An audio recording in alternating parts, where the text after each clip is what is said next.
নিঃসন্তান, স্বামীহীন ও স্বজনহীন মানুষের পরিণতি কী? শাস্ত্রের আলোকে এক গভীর আশ্বাস। মানুষের জীবনে সবচেয়ে বড় ভয়গুলোর একটি হলো, আমার মৃত্যুর পর আমাকে কে স্মরণ করবে? কে আমার শেষকৃত্য করবে? কে আমার আত্মার শান্তির জন্য এক ফোঁটা জল দেবে? বিশেষত যারা নিঃসন্তান, স্বামীহীন বা একাকী জীবনযাপন করেন, তাদের মনে এই প্রশ্ন গভীর দুশ্চিন্তার জন্ম দেয়। সমাজে প্রচলিত ধারণা অনুযায়ী পুত্রই নাকি পিণ্ডদান করে পিতৃঋণ শোধ করে, আর পুত্রহীন হলে নাকি সদ্গতি অসম্ভব। কিন্তু শাস্ত্র কি সত্যি এত নিষ্ঠুর, নাকি এর অন্তরে লুকিয়ে আছে আরও করুণাময়, আরও গভীর এক সত্য? গরুড়ের প্রশ্ন, ভগবানের উত্তর। একবার বৈকুণ্ঠ ধামে ভগবান শ্রী বিষ্ণুর সেবায় নিয়োজিত ছিলেন পক্ষীরাজ গরুড়। হঠাৎ তার হৃদয়ে পৃথিবীর মানুষের দুঃখ কথা উদিত হলো। তিনি দেখলেন, যাদের সন্তান আছে, আত্মীয় আছে, তাদের মৃত্যুর পর শ্রাদ্ধ তর্পণ হয়, কিন্তু যাদের কেউ নেই, তাদের কি হবে?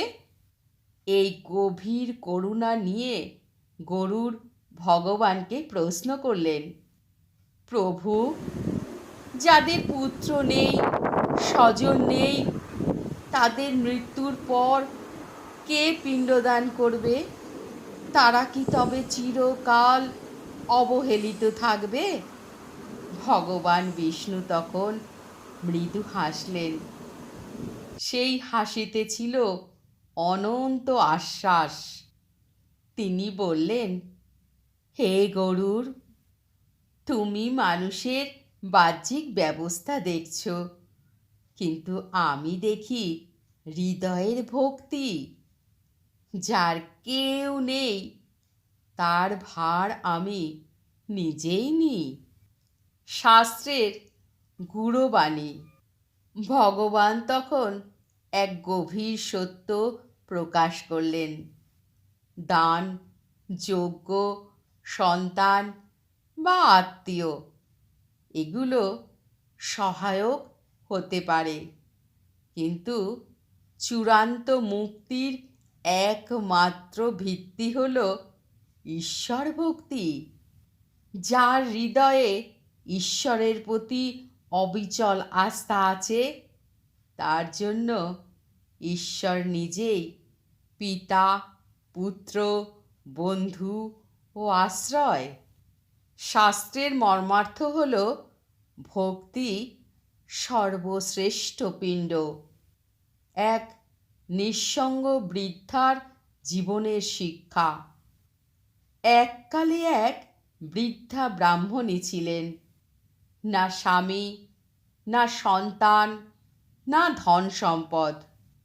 রাতের পর রাত তিনি কাঁদতেন এই ভেবে, আমি মারা গেলে কে আমার জন্য কিছু করবে?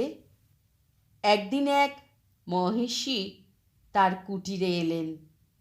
বৃদ্ধা নিজের দুঃখ খুলে বলতেই ঋষি বললেন, মা, তুমি একা নও। যাদের লৌকিক সন্তান নেই, শাস্ত্র তাদের জন্য অন্য পথ দেখিয়েছে। শাস্ত্র নির্দেশিত তিনটি মুক্তির পথ। ভক্তির পথ। যে ব্যক্তি জীবনের শেষ সময় ঈশ্বরের নাম স্মরণ করে, তার জন্য কোনো বাহ্যিক ক্রিয়ার প্রয়োজন হয় না। ভগবানের নামই তার রক্ষা কবচ। নাম স্মরণে যমদূত পর্যন্ত নিকটবর্তী হতে পারে না। জীবিত অবস্থায় শ্রাদ্ধ। গরুড় পুরাণে বলা হয়েছে, যার কেউ নেই সে চাইলে জীবিত থাকতেই নিজের শ্রাদ্ধ নিজে সম্পন্ন করতে পারে। এটি স্বাস্থ্যসম্মত এবং সম্পূর্ণ বৈধ। 3 নম্বর, সমগ্র জগৎকেই পরিবার করা।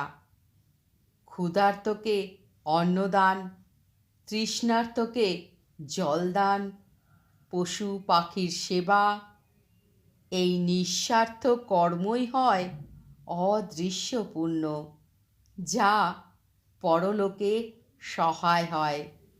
ভগবানের প্রত্যক্ষ কৃপা। ভগবান বিষ্ণু গরুড়কে জানালেন, ওই বৃদ্ধা যখন আমার ওপর নির্ভর করে নাম জপে দেহত্যাগ করলেন, তখন কোনো মানবপুত্র না এলেও আমার পার্ষদরাই তাকে বৈকুণ্ঠ নিয়ে গেল।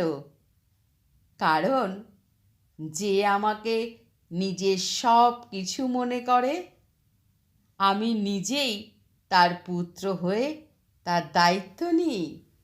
জটায়ু নিঃসন্তানের শ্রেষ্ঠ উদাহরণ। জটায়ুর কোনো সন্তান ছিল না, কিন্তু রামের সেবায় প্রাণ বিসর্জন দেয়। স্বয়ং শ্রীরামচন্দ্র তার পুত্রের মতো অন্ত্যেষ্টিক্রিয়া করেছিলেন। এটাই শাস্ত্রের চূড়ান্ত শিক্ষা।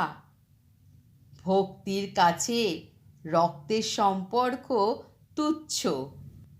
অনাথের নাথ কে? যার কেউ নেই তার জন্য ঈশ্বরই সব। যার আর কোনো পথ নেই, তার একমাত্র পথ ভগবান। জগন্নাথ কখনো কাউকে অনাথ হতে দেন না। সান্ত্বনা ও করণীয়। আপনি যদি নিঃসন্তান বা একাকী হন, নিজেকে অভাগা ভাববেন না।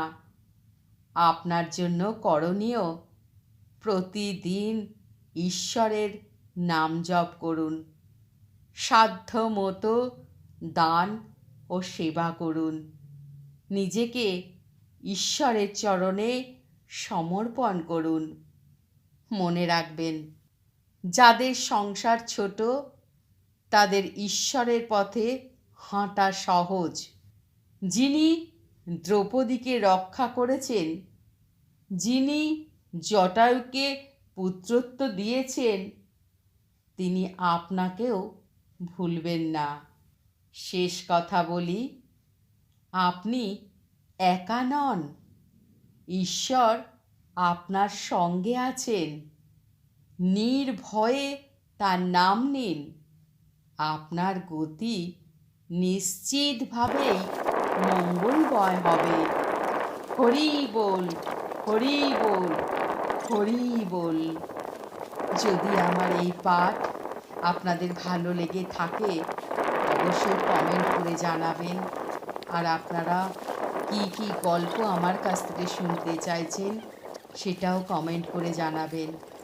আর চ্যানেলটিকে সাবস্ক্রাইব করে বেল আইকনটি বাজিয়ে রাখবেন, যাতে নতুন কোনো ভিডিও পোস্ট করার সাথে সাথে আপনাদের কাছে সবার আগে পৌঁছে যায়। তাহলে আজকের মতন আসি। দেখা হচ্ছে পরের কোনো নতুন গল্প নিয়ে আপনাদের সাথে।